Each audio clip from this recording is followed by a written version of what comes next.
ভারতের communist party মার্ক্সবাদী Belgharia area কমিটির উদ্যোগে এক সাধারণ সভার আয়োজন করা হয়।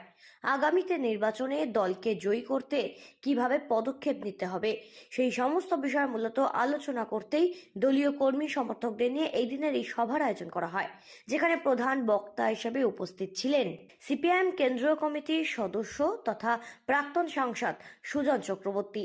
এছাড়াও উপস্থিত ছিলেন প্রাক্তন বিধায়ক নিরাপদ সর্দার, ডিআইএফআই নেতা শায়নদীপ মিত্র, সিপিআইএম পশ্চিমবঙ্গ রাজ্য কমিটির সদস্য সুভাষ মুখার্জি। এছাড়া উপস্থিত ছিলেন সিপিআইএম রাজ্য কমিটির সদস্য তথা সিআইটিইউ রাজ্য কমিটির সভাপতি মানস মুখার্জি সহ বহু নেতৃত্বরা। ভারতের কমিউনিস্ট পার্টি মার্ক্সবাদী বেলঘরিয়া এরিয়া কমিটির সম্পাদক সুব্রত মুখার্জির তত্ত্বাবধানে সম্পন্ন হয় এই দিনের এই সভা।